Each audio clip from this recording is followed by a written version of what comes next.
గ్రంథము 19వ అధ్యాయము 12వ వచనము.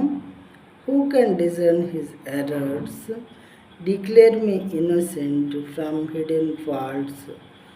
తన పొరపాటును కనుగొనగలవాడెవడు? తన పొరపాటులు కనుగొనగలవాడెవడు?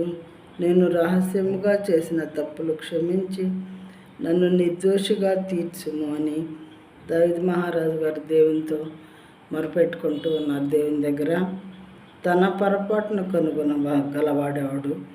మానవులమైన మనం అనేక పొరపాట్లు చేస్తూ ఉంటాము. చేతల ద్వారా కానీ, ఆలోచనల ద్వారా కానీ, మరి పనుల ద్వారా కానీ, మాటల ద్వారా కానీ అనేకమైనటువంటి పొరపాట్లు, పాపాలు చేస్తూ ఉంటాము. అయితే ఈయనేమంటున్నాడంటే, ఎవరి పొరపాటుని గురించి వాళ్ళు ఆలోచించే వాళ్ళు ఎవరి భూమి మీద చాలా తక్కువ మంది. ప్రతిరోజు ఉదయం నుండి సాయంత్రం వరకు అనేకమైన కార్యాలు మనం చేస్తూ ఉంటాము.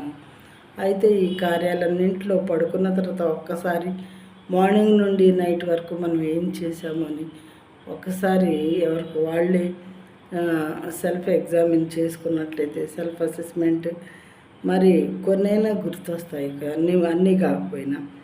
కాబట్టి తన పొరపాటును కనుగొనగలవాడెవడు? ఇలాంటివి ఎవరో ఆలోచించరు. నేను రహస్యముగా చేసిన తప్పులు క్షమించి నన్ను నిర్దోషిగా తీర్చుము. చాలామంది మానవులు ఇలాంటి పాపాలు చేస్తూనే ఉంటారు. ప్రియమైన వారలారా, మానవులమైన మనము బలహీనము కాబట్టి మరి దేవుని తెలుసుకొనక ముందు తప్పులు చేయటం వేరు, దేవుని తెలుసుకున్న తర్వాత తప్పులు చేయటం వేరు. దేవుని తెలుసుకున్న తర్వాత చేయకూడదు. తెలుసుకోకముందు ఒకవేళ తప్పులు చేస్తే నేను రహస్యముగా చేసిన తప్పులు క్షమించి నన్ను నిర్దోషిగా తీర్చుమని దావీదు మహారాజు దేవుని పాదమును పట్టుకొని ఇక్కడ బ్రతిమాలుకుని వ్యక్తి రాజుగా ఉన్నాడు.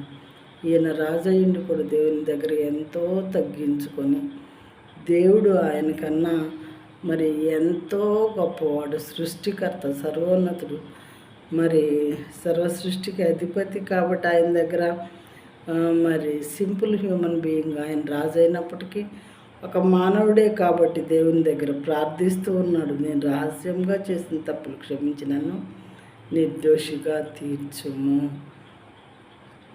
వాక్యం మించిన సహోదరి సహోదరుడా, మనలో ఏ విధమైనటువంటి తప్పులు ఉన్నాయా? ఎవరికి వాళ్ళమే ఆలోచించుకొని దేవుని దగ్గర ఈ రకంగా దేవుని పరిశుద్ధ పాదం దగ్గర మనం ప్రార్థించుకున్నట్లయితే తప్పనిసరిగా దేవుడు మన తప్పులను క్షమించి హృదయపూర్వకంగా దేవుని పాదాల దగ్గర మొరపెడితే మన తప్పులను క్షమించి మనల్ని పరిశుద్ధులుగా దేవుడు చేస్తారు.